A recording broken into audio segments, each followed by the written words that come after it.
Bismillahirrahmanirrahim. Assalamualaikum warahmatullahi wabarakatuh. Perkenalkan, nama saya Cantika Sari dengan NIM 2019-3006. Di sini saya akan menjelaskan mengenai bab 5, yaitu pengendalian internal. Apa sih pengendalian internal itu? Jadi, pengendalian internal itu adalah suatu sistem dan proses dari sebuah perusahaan untuk melindungi aset-aset di dalam perusahaan. Hal ini juga digunakan untuk memastikan kepatuhan terhadap kebijakan dan peraturan yang berlaku.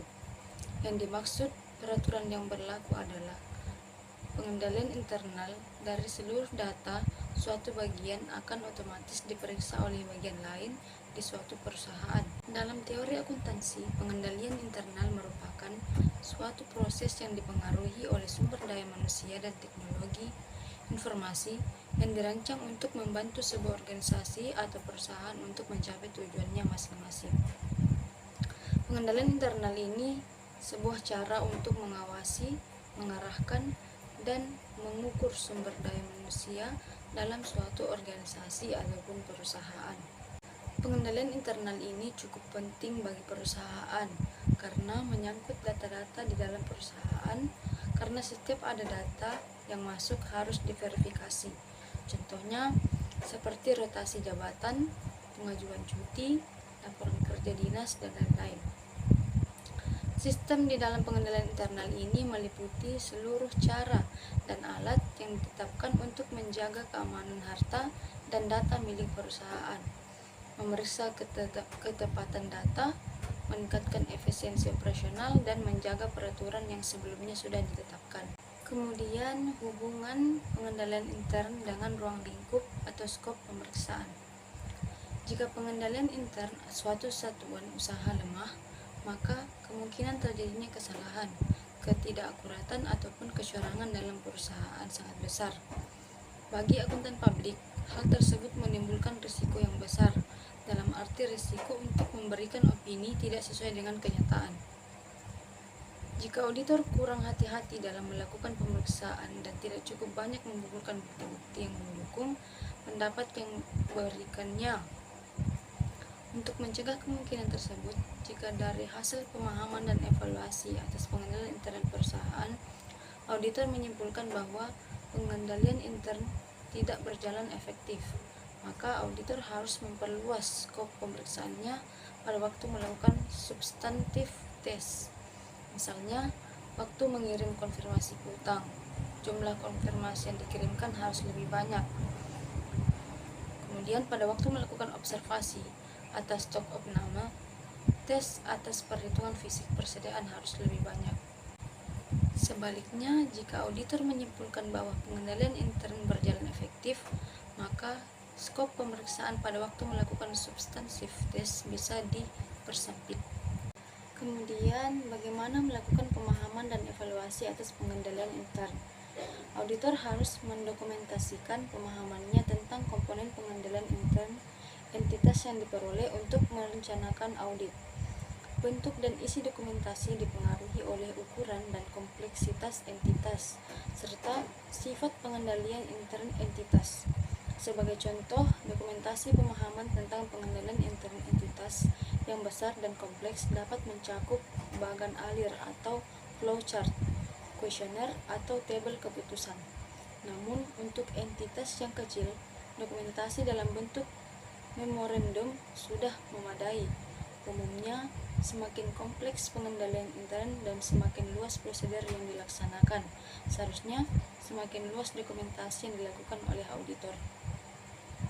Pemahaman dan evaluasi atas pengendalian intern merupakan bagian yang sangat penting dalam proses pemeriksaan oleh akuntan publik, karena baik buruknya pengendalian intern akan memberikan pengaruh yang besar terhadap keamanan aset perusahaan, dapat dipercaya atau tidaknya laporan keuangan perusahaan, lama atau cepatnya proses pemeriksaan akuntan, tinggi rendahnya audit free, dan jenis opini yang akan diberikan akuntan publik.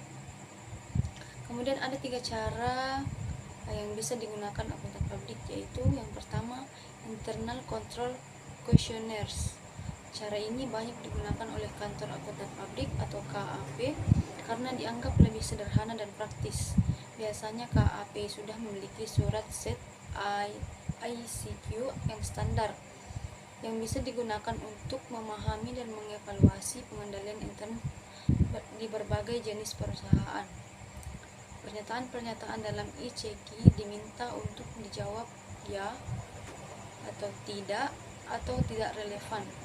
Jika pertanyaan-pertanyaan tersebut sudah disusun dengan baik, maka jawaban ya akan menunjukkan ciri internal kontrol yang baik, tidak akan menunjukkan ciri internal kontrol yang lemah, dan tidak relevan berarti pertanyaan tersebut tidak relevan untuk perusahaan tersebut. ICQ biasanya dikelompokkan menjadi beberapa bagian. Yang pertama, umum, biasanya pernyataan menyangkut struktur organisasi, pembagian tugas dan tanggung jawab, akta pendirian, dan pernyataan umum lainnya mengenai keadaan perusahaan. Kemudian akuntansi, pertanyaan-pertanyaan menyangkut keadaan pembukuan perusahaan, misalnya apakah proses pembukuan dilakukan secara manual atau computerized, jumlah dan kualifikasi tenaga di bagian akuntansi, dan lain-lain. Kemudian siklus pembelian, utang, pengeluaran kas, pertanyaan-pertanyaan menyangkut sistem dan prosedur yang terdapat di perusahaan dalam siklus pembelian atau kredit dan tunai, utang, dan pengeluaran kas. Selanjutnya persediaan, berisi tentang pertanyaan-pertanyaan menyangkut sistem dan prosedur penyimpanan dan pengawasan fisik persediaan, sistem pencatatan dan metode penilaian persediaan, dan stok of name. Kemudian surat berharga atau securities, berisi tentang pertanyaan-pertanyaan menyangkut surat berharga, otorisasi untuk pembelian dan penjualan surat berharga dan penilaiannya. Kemudian aset tetap, berisi pertanyaan-pertanyaan menyangkut sistem dan prosedur penambahan dan pengurangan aset tetap, pencatatan dan penilaian aset tetap, dan lain-lain. Dan yang terakhir, gaji dan upah, pertanyaan-pertanyaan menyangkut kebijakan personalia serta sistem dan prosedur pembayaran gaji dan upah. Dan yang terakhir adalah keterbatasan pengendalian internal suatu entitas. Sebaik apapun suatu pengendalian internal dirancang dan dioperasikan dalam suatu perusahaan, tetap saja ada berbagai keterbatasan yang melekat pada praktiknya di lapangan. Yang pertama itu kesalahan dalam pertimbangan.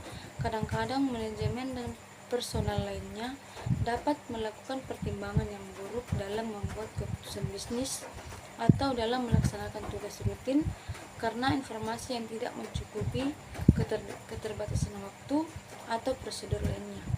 Kemudian yang kedua, kemacetan. Kemacetan dalam melaksanakan pengendalian dapat terjadi ketika personel salah satu memahami instruksi atau membuta kekeliruan akibat kecerobohan, kebingungan, atau kelelahan. Perubahan sementara atau permanen dalam personel atau dalam sistem atau prosedur juga dapat berkontribusi pada terjadinya kemacetan.